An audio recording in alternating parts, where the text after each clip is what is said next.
Welcome back to History in Motion, proudly brought to you by Midas. On this Hitachi race day, not only were the cars out and about, but the Choc mascot was enjoying a spot of historic racing as well, and everyone got involved in raising funds for the Childhood Cancer Foundation. A mammoth 64 cars will take to the grid for the Marlboro Crane Hire Historic Saloon Cars races. With that many cars on the grid, what is there not to be excited about? We're in Class D now. Yeah, there's a couple of quick cars in Class D. I see them behind me, so I just need to be very, very wide awake today. I bumped out of Class F, so into E, so I needed a little bit more gummer. I changed the car, Yanni built it for me, and yeah, just getting used to it. I had the yellow one before, which he's got. It's a bit of a different drive, but enjoying it, yeah. A bit more power than the last one. I've not run the car in almost a year, so a little bit of rust here and there. And that's me, and the car seems to be going okay. Really looking forward to running on Kyalami again. On pole position, leading this fantastic field is Mike Schmidt in his Gumtree Frankie's Ford Capri, second Willie Hepburn, and third Uli Sonne. Jannie van Rooyen is the first of the Class D cars, and Wesley Rautenbach has pole for Class E.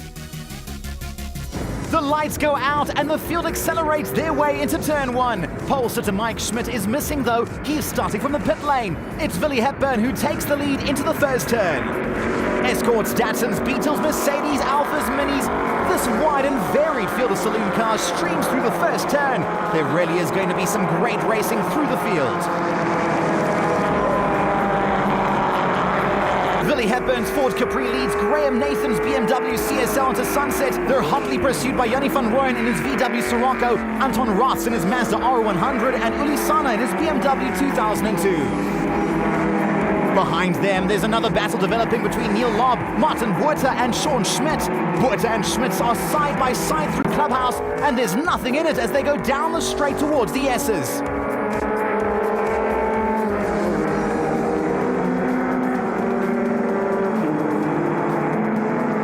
Side by side towards Sunset, but it's Werner Fonk in his Ford Escort Mark I who has the line, and he leads Martin Buerta's Datsun 1200 through the right-hander.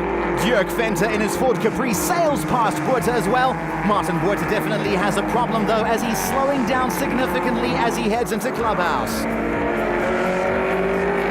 A small screw in his distributor box has come loose, changed the timing and put an end to his day as he pulls over to the side of the track to retire. Uli Sonne has a comfortable lead over the pursuing gaggle of cars with Gert Buertas in his Ford Escort Mark I leading the cars into the bowl.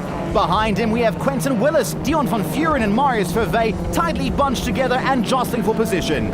Heading up the hill we see the Mercedes of Colin Keane battling it out with a little Mini Cooper of Graham Donker.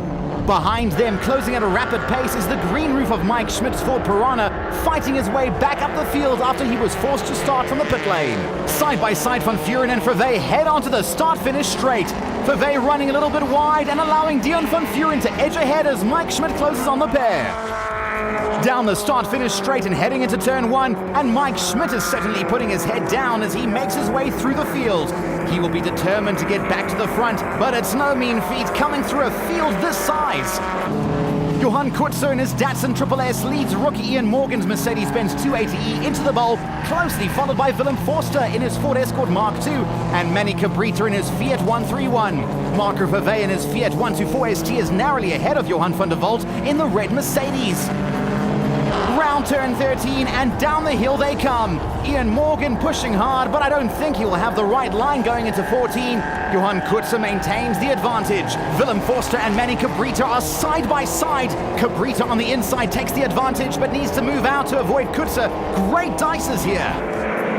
Gert Buertas leads Marius Verwey and Mossi Mostert into Sunset, exiting the turn and heading to Clubhouse, and Verwey in his Datsun GX Coupe is pushing Buertas hard with Mostert right on his tail.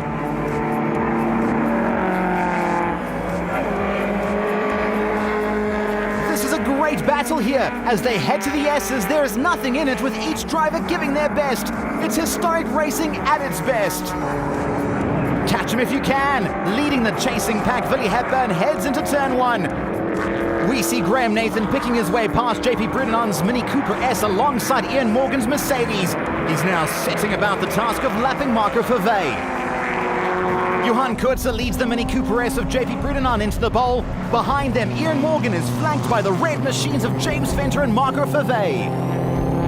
Furvet seems to have gone straight on and not turned up the hill.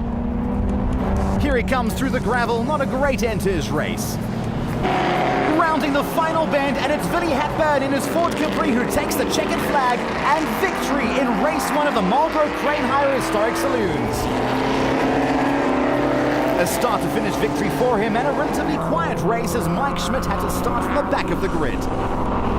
Coming over the line now, we see the blue Mazda of Anton Roths, who takes 3rd, Jannie van Rooyen coming home for 4th place, and Neil Lobb taking 5th, and the green machine of Mike Schmidt coming home in an incredible 6th position after having to work his way through from the back of the grid. Confirmation of the results then, and Wesley Rautenbach came home in 10th place and took Class E honours. Dion van Vuren took the win in Class F, Brian Hasty Class G, and Rion de Roux won Class H. Good close racing. It doesn't always happen on the other tracks because it's so short and narrow. Yeah, you have nice wide lengths and you can actually get the car up to speed, which is awesome. The track was rather slippery this morning, being cold, I guess. But yeah, we had a good dice, and I think that's what it's about. We go for it. We had a little problem in the previous race, in the Trans Am race, so we had an electrical problem. We managed to get to the end of the pit road, but unfortunately the pit lane official saw fit to shut the gate in front of us. So unfortunately I had to start from the back of the grid, which is a little, really stressed us out a bit. The car went very well in qualifying. It was a huge grid. There were 60 cars out there, so it meant that I had to come from the back of the grid. So yeah, it was a lot of excitement. I enjoyed the drive, but I wished I'd started up front next to Willie. It would have been a good race. An intimidating grid make their way to the start-finish line, foot to the pedal, waiting for the lights to go out. They press down hard with their right foot and blast away, heading into turn 1. Again, it's Willie Hepburn in the lead, followed by Graham Nathan with Jannie van Rooyen and Anton Roth side by side into turn 1. Mike Schmidt behind them will be eagerly looking for a way past as he seeks to do battle with Willie. Turn 3 and the red and yellow Fiat 131 Abarth of Neil Lobb stays ahead of the yellow and black Ford Escort of Werner Fonk. Onto the back straight and Mike Schmidt makes his move in the Frankie Soft Drinks Gumtree Piranha down the inside of Jannie van Rooyen and hot on the heels of Anton Roths. Coming into the bowl, and it's the Ford Capri followed by a BMW, Mazda and another Capri. But it's Jannie van Rooyen in the yellow and black Sirocco being passed by the Mustang of Ben Morgenrud. Morgenrud powers past and the Sirocco is left chasing him up the hill.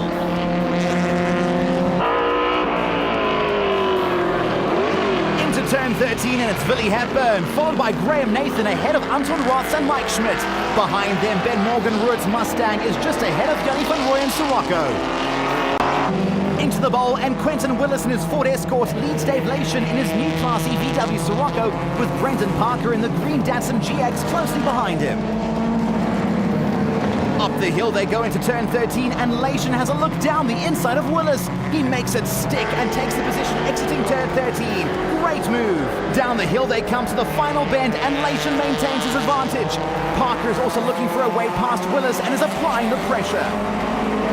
The green and black Ford Escort of Nikita Nell leads Lawrence van Zyl in his red and black Alfa GTV, with Kirsten Venter in the Lindenberg Racing Ford Escort and Peter Ross in the Alfa GTV right behind him.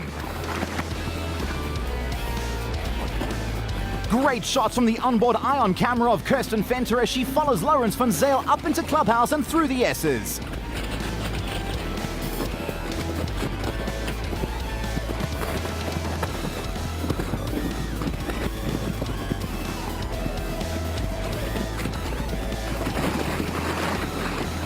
Forster is just ahead of a great duel between Jaco Correia in his Datsun GX and JP Brunenon in his Mini Cooper S. The pair are side by side into sunset and not giving up. Heading into Clubhouse and Forster runs wide. This allows Jaco Correia and JP Brunenon through. Bad luck there for Forster, I'm afraid, who gets himself back on the track just behind JP Brunenon. Graham Nathan has been entertaining the crowd on the pit wall as he spins it on the start-finish straight. This will cost him dearly. He rejoins the track but has Neil Lobb breathing down his neck, and he's going to have to get some speed quickly if he has any chance of keeping his track position. A retirement here for Jackie Morrison. Hand up in the air and the car is pulled over to a relatively safe place. A fueling issue causing this retirement. Billy Hepburn is making his way through the field as he laps the slower cars. He is bearing down fast on JP Brennan in his Mini and Jacques Mostat in the blue Datsun GX Coupe. Up the hill they go, and they're no match for the Ford Capri as he blasts past them into turn 13. Down the hill, Hepburn comes to take his last corner on what has been a relatively quiet race for him, lapping over half the field on his way to victory. Unfortunately, Mike Schmidt was unable to catch him and make a race of it.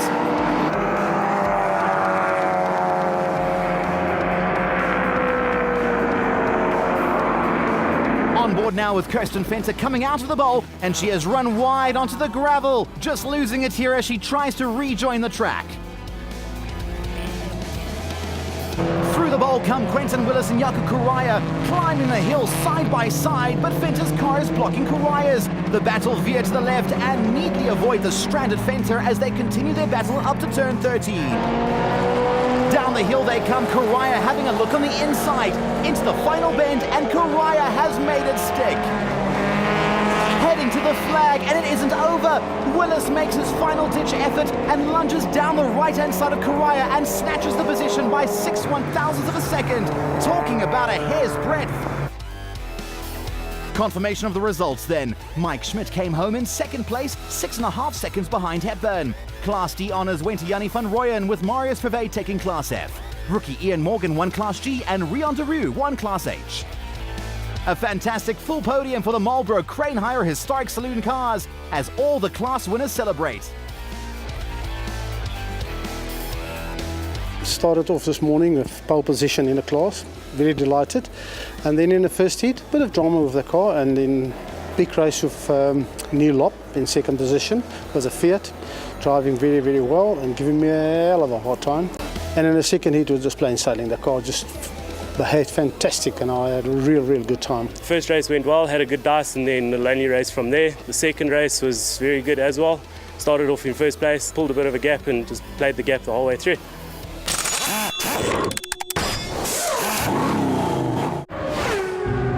Quick question, who was the last person to win a Formula 1 Grand Prix at Kyalami? Find out after the break. Join us after the break for Formula Ford action on the Midas Historic Tour.